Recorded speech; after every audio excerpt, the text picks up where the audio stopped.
அழுக்காராமை அதிகாரம் 17. ஒழுக்காராகக் கொள்க ஒருவன் தன் நெஞ்சத்து அழுக்காறு இலாத இயல்பு.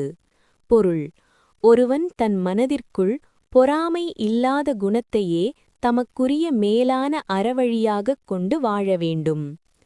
விழுப்பேற்றின் அஃதொப்பது இல்லை யார்மாட்டும் அழுக்காற்றின் அண்மை பெறின்.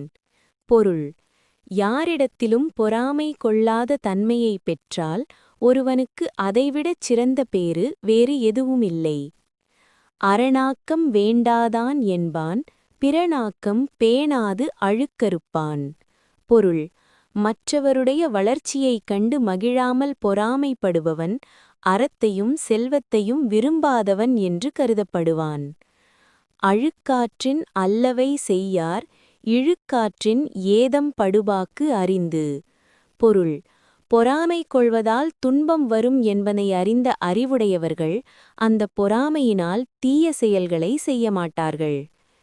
அழுக்காறு உடையார்க்கு அது சாலும் ஒன்னார் வழுக்கையும் கேடும் ஈந்து. பொருள்: பொறாமை உடையவருக்கு அவரை அழிக்க வேறு பகைவர்கள் தேவையில்லை. அந்த பொறாமை ஒன்றே அவருக்கு துன்பத்தை தந்து அழித்துவிடும்.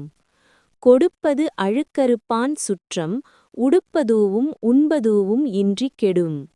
பொருள்: மற்றவர்களுக்கு ஒருவர் கொடுப்பதைக் கண்டு பொறாமைப்படுபவனுடைய சுற்றம் உண்ண உணவும் உடுக்க உடையும் இன்றி அழியும். அவ்வித்து அழுக்காறு உடையானை செய்யவள் தவ்வையைக் காட்டி விடும். பொருள்: பொறாமை கொண்டவனை திருமகள் லக்ஷ்மி வெறுத்து நீங்கி தன் மூத்தவளான மூதேவிக்கு அவனைக் காட்டிவிட்டுச் சென்றுவிடுவாள். அழுக்காறு என ஒரு பாவி திருச்செற்றுத் தீயுழி உய்த்துவிடும். பொருள்: பொறாமை என்னும் பாவி ஒருவனுடைய செல்வத்தை அழிப்பதோடு நில்லாமல் அவனை தீய வழியிலும் செலுத்திவிடும். நெஞ்சத்து அழுக்காறு உடையார்க்குச் செல்வமே எஞ்சலின்றி வரும். பொருள்: வஞ்சப் புகழ்ச்சி அணி. பொறாமை கொண்டவர்கள் மிகச் செழிப்பாக வாழ்வதும் பொறாமை இல்லாத நல்லவர்கள் வறுமையில் வாடுவதும் உலகியலில் ஆராயப்பட வேண்டிய விந்தையாகும்.